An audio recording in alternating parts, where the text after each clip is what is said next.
नमस्कार विद्यार्थी मित्रांनो, मी रुपाली देवरमणी। आज इयत्ता 12वी इतिहास विषयाबद्दल आपल्याला चर्चा करायचं आहे। प्रकरण 8 आहे जागतिक महायुद्ध आणि भारत। या पाठाविषयी आपल्याला माहिती पाहायची आहे। त्यामध्ये पॉइंट 1 आहे पहिले महायुद्ध 1914 ते 18 मध्ये घडलेलं आहे। दुसरा महायुद्ध पहिल्या महायुद्धाची कारणे आपण पाहणार आहोत। पहिल्या महायुद्धाचे तत्कालीन कारण पाहणार आहोत। राष्ट्रसंघाची स्थापना पहिल्या महायुद्धानंतर झाली। मग दुसरी महायुद्ध 1939 ते 45 या कालावधीमध्ये 6 वर्षे दुसरे महायुद्ध लढलं गेलं। त्या महायुद्धाची कारणे आपण पाहणार आहोत। महायुद्ध आणि म्हणजे महायुद्धाच्या संदर्भात भारताचं काय घडून आलं, भारतावर झालेले परिणाम, ह्या सगळ्या गोष्टीविषयी आपण चर्चा करणार आहोत। पहिले महायुद्ध आणि भारत पाहणार आहोत, दुसरे महायुद्ध आणि भारत पाहणार आहोत। महायुद्धाचे भारतावर काय परिणाम झाला तेही आपण पाहणार आहोत। तर विद्यार्थ्यांनो, आता आपण पहिल्या महायुद्ध आणि भारत पाहत असताना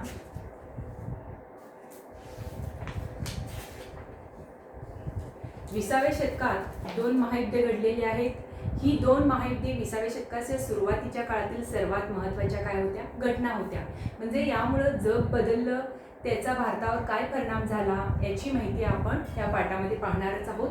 तर पहिले महायुद्धाचा कालावधी होता 1914 ते 1918 या 4 वर्षे पहिले महायुद्ध घडून गेलं। मग 1914 मध्ये पहिले महायुद्ध हे जागतिक महायुद्ध सुरू झालं। साम्राज्य वाढवू इच्छिणाऱ्या युरोपीय राष्ट्रांमधील स्पर्धा हे महायुद्धाचं मुख्य कारण होतं। मग आपलं साम्राज्य विस्तार करायचं, जास्तीत जास्त वसाहती स्थापन करण्याचं, त्यांच्यामध्ये युरोपीय देशांमध्ये बलाढ्य देशांमध्ये असलेले स्पर्धा हेच काय होतं पहिल्या महायुद्धाचं कारण असून पहिल्या महायुद्धाची कारणे आपल्याला सविस्तरपणे पाहायचं आहे। 19व्या शतकाच्या उत्तरार्धात औद्योगिक क्षेत्रात नवनवे शोध लागत होते। उत्पादनासाठी यंत्राचा वापर मोठ्या प्रमाणावर केला जात होता। त्यासाठी कच्चा मालाचा पुरवठा आवश्यक होता। कारखान्यात तयार झालेला पक्का माल विकण्यासाठी बाजारपेठ मिळवणे क्रमप्राप्त होतं। साम्राज्यवादी राष्ट्रांना या दोन्ही गरजा भागवण्यासाठी नवीन प्रदेश काबीज करण्याची गरज भासू लागली। त्यामुळे पुष्कळ वेळा युरोपातील देशांमध्ये युद्धाचा प्रसंग येईल। त्यासाठी युरोपातील बड्या राष्ट्रांना सैन्यबळ व शस्त्रबळ एकसारखे सतत वाढवावे राहावे लागे। मग England, France, Russia, Portugal, Holland, Belgium, Spain इत्यादी राष्ट्रांनी आफ्रिका व आशिया खंडात आपला साम्राज्य विस्तार केला होता। प्रथम महायुद्धपूर्व युरोपमध्ये England, Germany, Austria, Hungary, Russia, France, Italy ही राष्ट्रे प्रमुख होती। या राष्ट्राचे परस्पर विरोधी गट निर्माण झाले। प्रत्येक राष्ट्र आपले सैन्यबळ, नाविक दळ वाढवू लागले। संहारक शस्त्रास्त्रे बनवण्यावर त्यांनी भर देऊ लागले। यामुळे युरोपात युद्धजन्य परिस्थिती निर्माण झाली। पहिल्या महायुद्धाचे तत्कालीन कारण आपण पाहणार आहोत। तर ऑस्ट्रियन राजपुत्र आर्चड्यूक फ्रान्सिस फर्डिनांड आणि त्यांची पत्नी यांचा सर्बियात एका सर्बियन मातेफिरूंनी खून केला। म्हणजे पहिल्या महायुद्धाचे तत्कालीन कारण पाहत असताना ऑस्ट्रियन राजपुत्र, त्याचं नाव काय होतं, आर्चड्यूक फ्रान्सिस फर्डिनांड आणि त्याची पत्नी यांचा सर्बियात एका सर्बियन मातेफिरूंनी खून केला। या प्रकरणात सर्बियाचा हात असावा अशी ऑस्ट्रियाची खात्री होती। त्यामुळे ऑस्ट्रियाने सर्बियाविरुद्ध युद्ध पुकारले। तेव्हा सर्बियाच्या मदतीला धावून गेला। या 2 लढाऊ राष्ट्राची बाजू युरोपातील अनेक बड्या राष्ट्रांनी घेतली। ऑस्ट्रिया हंगेरी यांनी सर्बियाविरुद्ध दडपशाही आरंभली। जर्मनीने ऑस्ट्रियाची बाजू घेतली। बेल्जियम हा देश तटस्थ होता। म्हणजे तरीही जर्मनीने बेल्जियमवर हल्ला करून तो देश आपल्या वर्चस्वाखाली आणला। इंग्लंडने बेल्जियमवर पाठिंबा दिला। इंग्लंडने जर्मनी विरुद्ध युद्ध पुकारले। जर्मनी, ऑस्ट्रिया, तुर्कस्तान, बल्गेरिया ही अक्ष राष्ट्रे एका बाजूस आणि इंग्लंड, फ्रान्स, रशिया ही 2 राष्ट्रे दुसऱ्या बाजूस असे 2 गट पडले। पुढे इटली मित्र राष्ट्रांच्या गटात सामील झाला। महायुद्धाच्या अखेरचे काळात अमेरिका युद्धात सहभागी झाली। अशा प्रकारे 1916 मध्ये उत्तर समुद्रातील जेटलंड येथे जर्मनी आणि इंग्लंड यांच्यात नाविक युद्ध होऊन त्यात जर्मन आरमाराचा पूर्ण पराभव झाला। 1918 मध्ये व्हर्सायचा तह होऊन युद्ध संपलेलं आहे। तर आता आपल्याला राष्ट्रसंघाची स्थापना याविषयी माहिती पाहायची आहे। तर पहिल्या महायुद्धासारखे युद्ध पुन्हा होऊ नये यासाठी उपाययोजना करायला हवी असे सर्वच राष्ट्रांना वाटू लागले। अमेरिकेतील तत्कालीन राष्ट्राध्यक्ष वुड्रो विल्सन हे शांतताप्रेमी आणि ध्येयवादी होते. सर्व प्रमुख राष्ट्रांची मिळून एक संघटना असावी. राष्ट्रातील कलह व वाद समोपचाराने मिटवले जावेत. जगात शांतता प्रस्थापित व्हावी अशी त्यांची भूमिका होती. मग यातूनच राष्ट्रसंघ ही संस्था स्थापन करण्यात आली. महायुद्धात पराभूत झालेल्या जर्मनी, ऑस्ट्रिया इत्यादी राष्ट्रांना या संघटनेत सभासद होण्यास मज्जाव करण्यात आला. म्हणजे जे विजयी राष्ट्र होते त्यांनाच जास्त स्थान देण्यात आलं. अमेरिकेने राष्ट्रसंघ ही संकल्पना मांडली, मात्र अमेरिकेने राष्ट्रसंघाचे सदस्यत्व स्वीकारले नाही. राष्ट्रसंघात इंग्लंड आणि फ्रान्स या 2 देशाचेच वर्चस्व राहिलेले होते. पुढचा मुद्दा आहे दुसरे महायुद्ध. बघा, आपण पहिले महायुद्ध पाहिलो, त्याचे कारण पाहिलो, तत्कालीन कारण पाहिलो, राष्ट्रसंघाची स्थापना पाहिलो. आता पाहणार आहोत दुसरे महायुद्ध 1939 ते 1945. बघा, पहिल्या महायुद्धापेक्षा दुसरे महायुद्ध हे अधिक संहारक ठरले. म्हणजे पहिल्या महायुद्धाच्या तुलनेत ते अधिक व्यापक तर होतेच, परंतु या युद्धात अधिक प्रगत तंत्रज्ञानाचा अवलंब करण्यात आला. पहिल्या महायुद्धाची कारणे आपल्याला पाहायची आहेत. बघा, महायुद्धाची कारणे आपल्याला पाहायची आहेत. पहिल्या महायुद्धानंतर दुसऱ्या महायुद्धाची कारणे आपल्याला पाहायची आहेत. राष्ट्रसंघाला राष्ट्रातील कलह व वाद मिटवण्यात यश मिळाले नाही. हिटलरच्या नाझी पक्षाने जर्मनीमध्ये सत्ता हस्तगत केली. व्हर्सायच्या तहात जर्मनीवर लादलेल्या अपमानकारक अटी झुगारून जर्मनीला पुन्हा सामर्थ्यशाली करण्यासाठी हिटलरने जोरदार लष्करी तयारी सुरू केली. मोठ्या प्रमाणावर सैन्यबळ, आरमार आणि वायुदल वाढवण्यावर भर देण्यात आला. सोव्हिएत रशिया हे नवे साम्यवादी राष्ट्र बलिष्ठ होत होते. त्यामुळे इंग्लंड, अमेरिका, फ्रान्स इत्यादी देश अस्वस्थ झाले होते. सोव्हिएत रशिया साम्राज्यवादी जर्मनीचा मोठा शत्रू होता. सोव्हिएत रशिया बलिष्ठ होऊ नये म्हणून जर्मनीच्या आक्रमक धोरणाकडे इंग्लंड व फ्रान्स या राष्ट्रांनी दुर्लक्ष केले. सन 1938 मध्ये हिटलरने चेकोस्लोव्हाकियाकडून बहुसंख्याक जर्मन वस्ती असलेला सुडेटन प्रांत व इतर मुलूक मिळवला. हिटलरने 1939 मध्ये पोलंडवर हल्ला केला. वास्तविक पोलंड हे सर्व राष्ट्रांनी मान्य केलेले तटस्थ राष्ट्र होतं, पण पोलंडचा तटस्थता झुगारून देऊन हिटलरने पोलंडवर आक्रमण करून ते प्रदेश जिंकले. त्यामुळे इंग्लंडने जर्मनी विरुद्ध युद्ध पुकारले. जर्मनी युरोपचे लचके तोडू लागला. युद्धाच्या आरंभी जर्मनीने पोलंड जिंकले होते. डेन्मार्क जर्मनीला शरण आले. नॉर्वेने जर्मनीसमोर पांढरे निशाण उभारले. अल्पावधीतच हॉलंड आणि बेल्जियम जिंकून जर्मन फौजांनी पॅरिसच्या रुखांनी दौड मारली. फ्रान्सची अभेद्य तटबंदी फोडून जर्मनीने पॅरिसवर हल्ला केला. जर्मनीने फ्रान्स जिंकून घेतला. जर्मनीने इसवी सन 1940 मध्ये इंग्लंडवर हल्ला केला व डंकर्क येथे असलेल्या ब्रिटिश फौजांवर जोरदार हल्ला चढवला. इंग्लंडने मोठ्या कुशलतेने 1940च्या मे महिन्यात डंकर्कहून आपले 2.5 लाख सैन्य हलवले. जगाच्या इतिहासातील ही फार मोठी लष्करी हालचाल होती. या काळात इंग्लंडचे प्रधानमंत्री नेव्हिल चेंबरलेन यांनी राजीनामा दिल्यावर विन्स्टन चर्चिल यांनी प्रधानमंत्रीपदाची सूत्रे हाती घेतली. बघा, फॅशिस्टवाद या पक्षाविषयी आपल्याला अधिक माहिती पाहणार आहोत. फॅशिस्टवाद म्हणजे नेमकं काय? लोकशाही, उदारमतवाद, व्यक्ती स्वातंत्र्य व समता यांच्या विरुद्ध असलेली ही एक काय होती? विचारसरणी होती. फॅसिझम हा शब्द फॅसिस या मूळ लॅटिन शब्दापासून आलेला आहे. म्हणजे पहिल्या महायुद्धानंतर बेनिटो मुसोलिनी या इटलीमधील नेत्याने 1922 साली जी चळवळ उभारली गेली त्यालाच आपण काय म्हणतो? फॅसिझम असे नाव दिले आहे. लोकशाही संस्था आणि प्रक्रियांना विरोध, कृतीप्रधानता, सर्वकष राज्यवाद, साम्राज्यवाद, सत्तेचे केंद्रीकरण, आक्रमक राष्ट्रवाद म्हणा, युद्ध आणि हिंसाचाराचे समर्थन अशी या विचारसरणीची किंवा फॅसिझमची वैशिष्ट्ये म्हणून सांगता येतील. पुढचा आहे नाझीवाद. नाझीवाद म्हणजे फॅसिझमचे दुसरे रूप म्हणजे नाझीवाद. नाझीवादात वंशश्रेष्ठत्वाला महत्त्व दिलेले होते. हिटलरने जर्मनीत ज्यू वंशाची हत्या करून याच भूमिकेतून त्यांनी ज्यू वंशाची हत्या केलेली होती. म्हणजे नाझीवाद हा फॅसिझमचा एक अतिरेकी व क्रूर प्रकार मानावा लागेल. नाझीवाद हा हिटलरचा पक्ष होता किंवा हिटलरचा वंश होता, तर फॅसिझम हा फॅशिस्ट हा बेनिटो मुसोलिनीचा होता. म्हणजे जर्मनी आणि इटली ह्या दोघांनीच दुसऱ्या महायुद्धास कारणीभूत ठरलेले होते. त्यांच्या नवीन पक्षाच्या उदयास त्याला कारणीभूत ठरलेलं आपल्याला दिसून येतं. 1939 मध्ये हिटलरने स्टॅलिन बरोबर केलेला अनाक्रमणाचा करार मोडून सोव्हिएत रशियावर हल्ला चढवला. नाझी सैन्य मुसंडी मारत स्टॅलिनग्राडच्या दिशेने आगेकूच करत होते. म्हणजे तर रशियन फौजा माघार घेत होत्या. पण नोव्हेंबर 1943 मध्ये स्टॅलिनग्राड येथे 3 लाख जर्मन नाझी फौज सोव्हिएत रशियाच्या कोंडीत सापडली. मार्शल जॉर्जी जुखॉवच्या नेतृत्वाखाली सोव्हिएत रशियाने जर्मन सैनिकांना पराभूत केले. मित्र राष्ट्रांनी बर्लिनचा पाडाव केला. या सुमारास हिटलरने भूमिगत होऊन आत्महत्या केली. या अगोदर इटलीच्या मुसोलिनीचा पाडाव होऊन त्यांचा अंत झाला होता.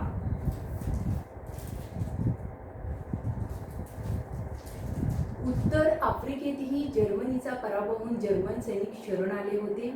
जपानने जर्मनीच्या बाजूत युद्धात उडी घेतली होती. 1941 मध्ये जपानने पर्ल हार्बरवर बॉम्ब हल्ला केला आणि अमेरिकेचा नाविक तळ निकामी केला. यामुळे अमेरिकेने जपान विरुद्ध युद्ध पुकारले. अशा रीतीने युद्धाला व्यापक स्वरूप आले. पुढे फिलिपाईन्स, म्यानमार, मलाया, सिंगापूर हे देश जपानने जिंकले. तसेच आसाम, आराकान, इम्फाळ या भागापर्यंत जपानने धडक मारली. तेव्हा इंग्लंडने जपानचा प्रतिकार केला. अमेरिकेने जपानच्या ताब्यातून फिलिपाईन्स परत घेतले.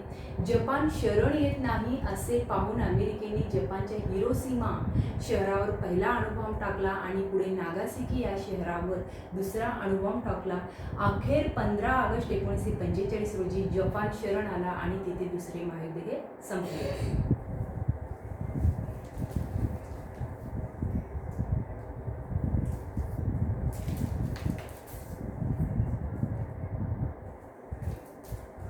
पुढचा आहे 8.3 महायुद्ध आणि भारत. यामध्ये पहिले महायुद्ध आणि भारत याविषयी आपल्याला माहिती पाहायचं आहे. पहा,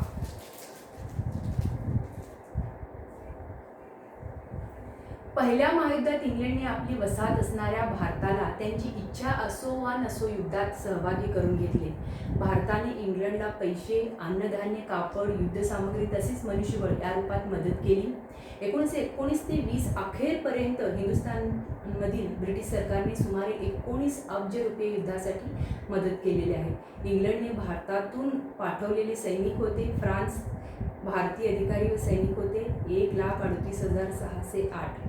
पूर्व आफ्रिका होता 47,704. मेसोपोटोमिया होता 6,75,391. तर इजिप्त होता 1,44,026. गॅलिपोली होता 4,950. तर सालोनिका होता 9,931. एडनमध्ये 26,250. तर इराणी आखात 49,198. अशा प्रकारे एकूण 10,96,013 इंग्लंडने भारतातून अनेक देशांमध्ये आपले सैनिक पाठवलेलं दिसून येतं. पहिले महायुद्धाचं शौर्यस्तंभ सुद्धा इथं दाखवलेले आहेत. तुम्ही छायाचित्रांमध्ये पाहू शकता. पहा, पुणे येथे शौर्यस्तंभ आहे. पहिल्या महायुद्धात शौर्य गाजवणाऱ्या 17 भारतीय सैनिकांना व्हिक्टोरिया क्रॉस हे पदक देण्यात आलं. दारुगोळा, शस्त्रास्त्रे, कापड, जूट, तंबू, ताक, छोट्या नौका, इमारती, लाकूड म्हणा, रेल्वेने वाहतूक साधने इत्यादी साधन सामग्री भारतात युरोपातून पाठवली. 1918च्या अखेरपर्यंत 1,40,00,000 रुपयाची युद्धसामग्री भारतातून ब्रिटिशांनी नेलेली आहे. या महायुद्धाचे पडसाद विविध क्षेत्रांवर उमटले. यात लष्करी युद्धसामग्रीचे उत्पादन म्हणा, नागरी उद्योगधंदे म्हणा, व्यापार, आर्थिक धोरणे, सागरी वाहतूक, दळणवळण, शेती व अन्नधान्य उत्पादन, इंधन पुरवठा, संरक्षण व्यवस्था इत्यादी क्षेत्राचा समावेश आहे. या युद्धांमुळे भारताच्या औद्योगिकरणास चालना मिळाली. यामुळे झालेले प्रत्यक्ष व अप्रत्यक्ष बदल लोखंड, पोलाद, कोळसा आणि खाण उद्योगात दिसून आले. पहिल्या महायुद्धानंतर भारतात मोटार वाहतूक आणि मोटार गाड्यांच्या संख्येत वाढ झाली. युद्धकाळ आणि युद्धानंतरच्या काळात भारतीय व्यापारात सुमारे 33 कोटी रुपयाची निर्यातीत घट झाली. म्हणजे शेतीमालाला मंदी आली तर औद्योगिक मालाच्या किमती वाढल्या. अन्नधान्याची निर्यात इंग्लंड व मित्र राष्ट्रांना करण्यात येऊ लागल्यामुळे भारतीयांची अन्नधान्याची गरज भागणे अवघड झाले. भारतात अन्नधान्याच्या किमती वाढू लागल्या. पहिल्या महायुद्धातील सहभागाचे भारतावर संमिश्र परिणाम झाले. संरक्षणाच्या संदर्भात भारतीय सैनिक आणि भारतीय नेते यांच्या लक्षात काही गोष्टी आल्या. युरोपात लढताना आपली शस्त्रास्त्रे अन्य राष्ट्रांपेक्षा कमी दर्जाची आहेत हे लक्षात आले. विमाने, अप्रगत यांत्रिक साधने व तोफखाना, अपुऱ्या वैद्यकीय सुविधा, सैन्याच्या आधुनिकीकरणाकडे दुर्लक्ष, सैन्याच्या शस्त्रशुद्ध प्रशिक्षणाकडे डोळेझाक, युद्धोपयोगी सामग्रीचे राखीव साठे नसणे यामुळे आपण किती मागे आहोत हे भारतीयांच्या लक्षात आलं. या परिस्थितीत बदल घडवून आणण्यासाठी ब्रिटिश सरकारने एक समिती स्थापन केली. या समितीने लष्करातील सुधारणाच्या संदर्भात सूचना केल्या. 1917 मध्ये गव्हर्नर जनरल व लॉर्ड व्हाईसरॉय लॉर्ड चेम्सफोर्ड आणि एडवर्ड सॅम्युअल मॉन्टेग्यू सेक्रेटरी आणि स्टेट ऑफ इंडिया यांनी भारतातील ब्रिटिश प्रशासनात कोणत्या सुधारणा करता येतील त्यांचा एक अहवाल तयार केला. या अहवालात नागरी तरतुदींबरोबरच लष्करी सुधारणाही त्यांनी सुचवल्या होत्या. त्यानुसार 1917 मध्ये गव्हर्नर जनरल आणि व्हाईसरॉय लॉर्ड चेम्सफोर्ड आणि secretary state of India Edwin Samuel Montagu यांनी भारतीयांना पुढील आश्वासने दिली. सैन्यात जात, धर्म, वंश यांचा विचार न करता हिंदी सैनिकांना पदे देण्यात येतील. इंग्लंडमधील सँडहर्स्ट अकादमीप्रमाणेच हिंदुस्थानात अकादमी स्थापण्यात येईल. या अकादमीत 10 जागा हिंदी तरुणांसाठी असतील. इंदोर येथील लष्करी महाविद्यालयातून सैनिकी शिक्षण घेतलेल्या किंग्ज मशीन देण्यात येईल. गोंधळात कपात करण्यात येईल. प्रादेशिक सेना अधिक सुसज्ज करण्यात येईल. त्याप्रमाणे कार्यवाही सुरू करण्यात येईल. 1921 मध्ये हिंदुस्थानात युद्धोपयोगी वस्तू व पुरवठा हे नवे खाते सुरू करण्यात आले. भारतीय वायुसेनेचा पाया विस्तृत करण्यास या महायुद्धाचा उपयोग झाला. हिंदी नौदलाने इराणच्या आखातात स्वतःचे कर्तृत्व दाखवले. या संदर्भात लोकमान्य टिळकांनी महायुद्ध काळात केसरी या वृत्तपत्रातून लेख लिहून व भाषणातून वायुसेनेला व हिंदुस्थानच्या जागतिक राजकारणातील स्थानाला महत्त्व द्या, हिंदी लोकांना लष्करातील अधिकार पदे देताना भेदभाव करू नका अशी आग्रही मागणी केली. पहिल्या महायुद्धाच्या काळात ब्रिटिश सत्तेला युद्ध काळात मदत करण्यासंदर्भात टिळकांनी, गांधीजींनी व अन्य नेत्यांनी विधायक दृष्टी दाखवली. पहिल्या महायुद्धात सहभागी होण्याचा फायदा आपल्याला भविष्यात मिळेल यावर त्यांचा विश्वास होता. यात त्यांची दूरदृष्टी लक्षात येते. आता आपण काँग्रेस आणि संरक्षण धोरण याविषयी माहिती पाहणार आहोत. अखिल भारतीय राष्ट्रीय सभेने स्थापनेपासूनच संरक्षणविषयक ठराव संमत केले होते. यात पुढील ठरावाचा समावेश होता. बघा, हिंदी नागरिकांना आत्मरक्षणासाठी व देशरक्षणासाठी शिक्षण व उत्तेजन द्यावे. दुसरा आहे संरक्षण खर्च कमी करावा, पण ते अशक्य असल्यास इतर बाबीवरील खर्चात कपात करावा. तिसरा आहे हिंदी तरुणांना प्रादेशिक सैन्य दलात प्रवेश द्यावा. चौथा आहे राणीच्या जाहीरनाम्यानुसार सैन्यात वरिष्ठ हुद्द्यांच्या जागा हिंदी लोकांना द्याव्यात. संरक्षण विद्यालय स्थापन करावे. लोकसेवा व सेवाभावी दले स्थापन करावीत. ब्रिटिशांनी हिंदुस्थानाच्या संरक्षण खर्चाचा काही भाग उचलावा असे ठराव करून काँग्रेसने आपल्या संरक्षणविषयक मागण्यांची दिशा दाखवून दिली. परंतु ब्रिटिश सरकारने वरील ठरावाच्या संदर्भात स्वहितकारी धोरण हे ठेवलेले आहेत. इंग्रज साम्राज्यशाहीने सुरू केलेल्या या युद्धात हिंदुस्थानला ओढण्यात आले. पंडित जवाहरलाल नेहरूंनी आपली कन्या इंदिरा यांना या काळाचे वर्णन करणाऱ्या पत्रात म्हटलेले आहे की हे हिंदुस्थानचे युद्ध नव्हते. हिंदुस्थानचे जर्मनीशी भांडण नव्हतं आणि तुर्कस्तानशीही नव्हते. हिंदुस्थानला या बाबतीत मतच नव्हते. हिंदुस्थान इंग्लंडची वसाहत होती. मालकीणीच्या पदराला धरून जाणे तिला भागच होते. म्हणूनच कारणच असताना पहिले आणि दुसऱ्या महायुद्धात भारताला ओढलं गेलं. मग हिंदुस्थानात दारिद्र्य होते, त्यामुळे सैन्य भरतीला अडचण नव्हती. सुमारे 11 लाख हिंदी सैनिक पहिल्या महायुद्धात लढले. हिंदी सैनिकांनी इंग्लंडची बाजू सावरून धरली. 150 कोटी रुपये हिंदुस्थानतर्फे युद्धाला मदत म्हणून इंग्लंडला देण्यात आले. महायुद्धाच्या काळात भारतातील कित्येक लोक देशांतर करू लागले. कॅनडा, अमेरिकेला जाऊ लागले. कॅनडाचे सरकार हे ब्रिटिश सरकारच्या हातातले बाहुले होते. त्यांनी हिंदी लोकांना थारा देण्याचे नाकारले. बाबा गुरदीप सिंग यांच्या नेतृत्वाखाली गेलेल्या गाटामारू जहाजाला कॅनडाने आपल्या बंदरात व्हॅक्युव्हर नांगर टाकू दिला नाही. म्हणजे हे परागंदा झालेले लोक परत भारतात जातील असे त्यांना वाटलं. परत भारतात गेले. कामागाटा मारू हे जहाज कोलकाताच्या जवळच्या बजबज या बंदरात पोहोचले. म्हणजे जहाजातील उतारूनी ताबडतोब आपापल्या गावी जावे असे त्यांना इंग्रज अधिकाऱ्यांनी सांगितले. लोकांनी तो हुकूम मोडला. इंग्रज अधिकाऱ्यांनी गोळीबार केला. तो हुकूम त्यात 30 लोक ठार झाले. इंग्रजांच्या या निर्दयीपणामुळे देशात प्रचंड प्रक्षोभ माजलेला होता. जर्मन हा देश राष्ट्रवादी होता. भारतावरही राष्ट्रवादाचा विलक्षण प्रभाव होता. पण जर्मन राष्ट्रवाद आणि भारतीय राष्ट्रवाद यात मूलतः असलेला फरक लक्षात घेतला पाहिजे. जर्मनी देशाचे प्रदेश आपल्या घशाखाली घालून, म्हणजे जर्मनी इतरांचे देश आपल्या घशाखाली घालून आपले राष्ट्र बलिष्ठ व मोठे करण्यासाठी आक्रमण करत होता, तर भारताचा राष्ट्रवाद भारताच्या पायातील गुलामगिरीच्या शृंखला तोडण्यासाठी झटत होता. आपल्याच देशात नव्हे तर जगभर लोकशाहीचे वर्चस्व व्हावे अशा व्यापक ध्येयांवर भारतीय राष्ट्रवाद आधारलेला होता. ॲबिसिनिया, स्पेन, चीन इत्यादी ठिकाणी लोकशाहीचे लढे चालू होते.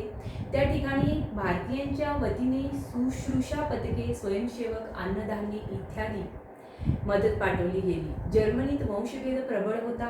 हिटलरने लाखो ज्यूंची कत्तल केली होती. पण भारतात मात्र प्रथमपासून निरनिराळ्या धर्माचे, पंथाचे, वंशाचे, जातीचे लोक एकत्र गुण्यागोविंदाने राहत आले आहेत. हे भारतीय राष्ट्रवादाचे वैशिष्ट्य आणि मोठेपण दिसून येते. पुढचं आहे दुसरे महायुद्ध आणि भारत आपण पाहणार आहोत. बघा, 1939 ते 45 या कालावधीत दुसरे महायुद्ध घडून आले.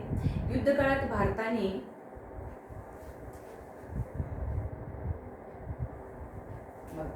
1939 ते 45 या कालावधीमध्ये दुसरे महायुद्ध घडून आले. युद्धकाळात भारताने उत्तर Africa, Egypt, Iraq, Iran, Greece, Brahmadesh व मलाया येथील युद्धात सहभाग घेतला. दुसरे महायुद्ध संपल्यानंतर मलाया, इंडोनेशिया आणि चीन येथील पुनर्रचनेच्या कार्यात भारतीय सैन्याने आपले योगदान दिले. भारतीय वायुसेनेने आसाम आणि ब्रह्मदेश येथील लढायांमध्ये भाग घेतला. भारतीय नौसेनेने अरबी समुद्र आणि बंगालच्या उपसागरातील लढाईत सक्रिय सहभाग नोंदवला. या युद्धात इंग्लंडने विजय मिळवण्यासाठी भारताचे शोषण केले. भारताचा या युद्धाशी काहीही संबंध नसताना त्याला या युद्धात ओढले. भारतीय भूमीचा वापर त्यांनी स्वतःच्या स्वार्थासाठी केला. युरोपातील दोस्त राष्ट्रांसाठी औद्योगिक उत्पादने, कपडे, जीवनोपयोगी सामग्री पुरवणारी हक्कांची वसाहत म्हणून ब्रिटिश भारताकडे बघत होता. युद्धसामग्रीच्या संदर्भात सुरुंग, रणगाडे, जहाज दुरुस्ती, पोलादी नळ, रेल्वेचे रूळ व बांधणी साहित्य, रेल्वेचे डबे, लाकूड, तारायंत्रांचे खांब, छोट्या युद्धनौका व बोटी, अन्नधान्य, कापड, तंबू, बूट, औषधे, स्फोटके, दारुगोळा इत्यादी माल पाठवण्यात येत होता. यासाठी ब्रिटिशांनी अनेक कारखाने भारतात उभारले. इथं आपण अधिक माहितीसाठी पाहणार आहोत. तर दुसऱ्या महायुद्धात ज्या हिंदी सैनिकांनी अधिकाऱ्यांनी विलक्षण शौर्य दाखवले त्यांना त्या काळातील शौर्याचे सर्वोच्च पदक, त्यालाच काय म्हटलं जातं, व्हिक्टोरिया क्रॉस देण्यात आले होते. अशा 31 सैनिक व अधिकाऱ्यांना व्हिक्टोरिया क्रॉस देण्यात आले. यात महाराष्ट्रातील नाईक यशवंत घाडगे, 5वी मराठा लाईट इन्फंट्री सैनिक महादेवराव जाधव, 5वी मराठा लाईट इन्फंट्री या दोघांचा समावेश होता. पुढचा मुद्दा आहे 8.4 महायुद्धाचे भारतावरील परिणाम. या मुद्द्यांविषयी आपण माहिती पाहणार आहोत. बघा, युद्धकाळात इंग्लंडला मनुष्यबळाची व पैशाची गरज निर्माण झाली. त्यासाठी सरकारने भारतातही लष्कर भरती सुरू केली. प्रसंगी सैन्य भरतीची सक्ती केली. पैसा उभारता यावा म्हणून भारतीय जनतेवर जादा कर लादले. व्यापार आणि उद्योगधंद्यावरील करात मोठ्या प्रमाणात वाढ केली. युद्धकाळात जीवनावश्यक वस्तूंच्या किमती भरमसाठ वाढलेल्या महागाईबरोबरच या काळात औद्योगिक मंदीमुळे बेकारीचे संकटही भारतीयांपुढे उभे राहिले. या परिस्थितीला ब्रिटिशांची शोषक सत्ता कारणीभूत आहे याची भारतीयांना जाणीव झाली. कामगार, शेतकरी आणि मध्यमवर्गीय हे सगळेच ब्रिटिश सत्तेच्या विरोधात राष्ट्रीय चळवळीत मोठ्या संख्येने सामील झाले. सप्टेंबर 1939 मध्ये युरोपात दुसरे महायुद्ध भडकले. इंग्लंड व फ्रान्स यांच्याविरुद्ध जर्मनी व इटली असे युद्धाचे प्रारंभीचे स्वरूप होते. जर्मनी विरुद्ध इंग्लंडने युद्ध पुकारताच भारतही इंग्लंडच्या बाजूने युद्धात सामील झाल्याची घोषणा त्यावेळेचे व्हाईसरॉय लॉर्ड लिनलिथगो यांनी केली. अशा प्रकारचे व्हाईसरॉयच्या या घोषणेचा राष्ट्रीय सभेने निषेध केला. जर्मनीतील व इटलीतील आक्रमक हुकुमशाही विचारप्रणालींना जसा राष्ट्रीय सभेचा प्रखर विरोध होता तसाच तो इंग्लंडच्या साम्राज्यवादाला व वसाहतवादालाही होता. युरोपात लोकशाहीचे रक्षण करण्यासाठी आपण जर्मनी व इटली विरुद्ध लढत आहोत असा इंग्लंडचा दावा होता. तो खरा असेल तर इंग्लंडने भारताला स्वातंत्र्य तत्काळ द्यावे अशी मागणी राष्ट्रीय सभेने केली आहे. स्वतंत्र भारत जर्मनी विरुद्ध इंग्लंडला युद्धात मदत करील असे आश्वासनही राष्ट्रीय सभेने दिले. भारतात इंग्लंडचे साम्राज्यवादी शासन कायम राहणार असेल तर इंग्लंडच्या युद्धकाळात भारताला मदत करणार नाही असे राष्ट्रीय सभेने घोषित केले. महायुद्ध सुरू असेपर्यंत भारतासंबंधी कोणताही निर्णय इंग्लंडचे सरकार घेणार नाही असे विल लिथगो यांनी जाहीर केले. तेव्हा इंग्लंडच्या युद्धकार्यात सहभागी व्हायचे नाही असा निर्णय राष्ट्रीय सभेने घेतला. या सुमारास भारताच्या पूर्व सीमेनजीक हजारो भारतीय सैनिक ब्रिटिशांविरुद्ध युद्ध करण्यास उभे ठाकले. हे आझाद हिंद फौजेचे सैनिक होते, म्हणजे नेताजी सुभाषचंद्र बोस हे त्यांचे नेते होते. इंग्लंड महायुद्धात गुंतलेले असताना भारतात प्रखर जनआंदोलन सुरू करावे व भारताला स्वतंत्र करण्यासाठी गरज भासली तर इंग्लंडच्या शत्रूचीही मदत घ्यावी असे त्यांचे ठाम मत होते. आझाद हिंद सेना आपल्या ध्येयप्राप्तीसाठी अविरत झुंजली. अशा पद्धतीने आझाद हिंद सेनेने भारतीय स्वातंत्र्य लढ्यात आपले योगदान दिलेले आहे. 1945 सालच्या ऑगस्ट महिन्यात दुसरे महायुद्ध हे थांबले. त्यात इंग्लंडचा विजय मिळाला खरा, परंतु युद्धांमुळे इंग्लंडची आर्थिक हानी व मनुष्यहानी फार मोठ्या प्रमाणावर झाली.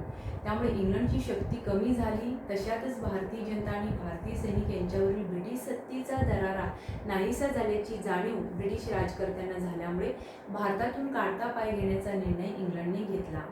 2 महायुद्धांमुळे मोठ्या प्रमाणावर जीवित व वित्तहानी झाली. यामुळे जागतिक शांतता प्रस्थापित करण्यासाठी एक यंत्रणा निर्माण झाली पाहिजे किंवा केली पाहिजे या जाणीवेतूनच पहिल्या महायुद्धानंतर राष्ट्रसंघ आणि दुसऱ्या महायुद्धानंतर संयुक्त राष्ट्रे या आंतरराष्ट्रीय संघटनेची स्थापना करण्यात आली. या संघटनेच्या कार्यात भारताने आपले भरीव योगदान दिलेले आहे. पुढील पाठात आपण आशिया आणि आफ्रिका खंडातील निर्वसाहतीकरणाची माहिती घेणार आहोत. तर विद्यार्थ्यांनी तर अधिक माहितीसाठी काही व्यक्तींची माहिती दिलेली आहे. त्यात आहेत डॉक्टर द्वारकानाथ कोटणीस यांच्याबद्दल माहिती आहे. डॉक्टर कोटणीस यांचा जन्म 10 ऑक्टोबर 1910 रोजी सोलापूर येथे झाला. दुसऱ्या महायुद्धाच्या काळात चीनच्या जखमी सैनिकांची सेवा करण्याचे काम त्यांनी केलेले होते. 1937 मध्ये जपानने चीनवर आक्रमण केले. तेव्हा चीनी सरकारच्या मागणीप्रमाणेच पंडित जवाहरलाल नेहरू यांनी जखमी चीनी सैनिकांची सेवा करण्यासाठी 5 डॉक्टर चीनला पाठवले. त्यात डॉक्टर द्वारकानाथ कोटणीस हे मुख्य होते. म्हणजे त्यांनी 5 वर्षे चीनी सैनिकांची देखभाल केली. डॉक्टर कोटणीस यांचे प्लेगच्या साथीत 9 डिसेंबर 1942 रोजी निधन झाले. डॉक्टर कोटणीस यांचा त्याग व समर्पण वृत्तीने भारत आणि चीन या देशात मैत्रीपूर्ण संबंध प्रस्थापित झालेले आहेत. प्रसिद्ध चित्रपट निर्माते व्ही शांताराम यांनी डॉक्टर कोटणीस की अमर कहाणी हा चित्रपट निर्माण करून कोटणीसांची स्मृती चिरस्थायी केली आहे. डॉक्टर कोटणीसांचे सोलापूर येथील घर स्मारक म्हणून घोषित केलं असून तेथे डॉक्टर कोटणीस यांच्याशी संबंधित गोष्टीचे संग्रहालय आहे. पुढची अधिक माहितीसाठी माहिती आहे. दुसऱ्या महायुद्धाच्या काळात 17 इन्फंट्री डिव्हिजन अंतर्गत सॅम हर्मोसजी, फ्रान्झी जमसेटजी, माणकेशा यांना ब्रह्मदेशात जपानी सैन्याचे हल्ले रोखण्यासाठी पाठवण्यात आले होते. म्हणजे सॅम माणकेशा हे प्रभारी कमांडर होते. त्यांच्या नेतृत्वाखालील सैन्याने सितांग ब्रिजवर हल्ला केला. हे महत्त्वाचे ठाणे जिंकणे गरजेचे होते. सॅम माणकेशा यांच्यावर शत्रू तुटून पडला. जपान्यांच्या मशीन गनमधून झालेल्या गोळीबारात माणकेशा यांच्या अंगात 9 गोळ्या घुसल्या. माणकेशा यांच्या अतुलनीय शौर्याबद्दल त्याचे अभिनंदन करण्यासाठी त्यांचे वरिष्ठ commanding officer major general D T. Cowan हे स्वतः आले होते. त्यांनी स्वतःच्या छातीवरील मिलिटरी क्रॉस हे पदक माणकेशा यांच्या छातीवर लावले. हे पदक फक्त जिवंत सैनिकांनाच दिले जाते. माणकेशा यांना दवाखान्यात नेण्यात आले. पुढे ते स्वतंत्र भारतातील पहिले फील्ड मार्शल झाले. अशा प्रकारे इथे आपला प्रकरण संपतो. नमस्कार.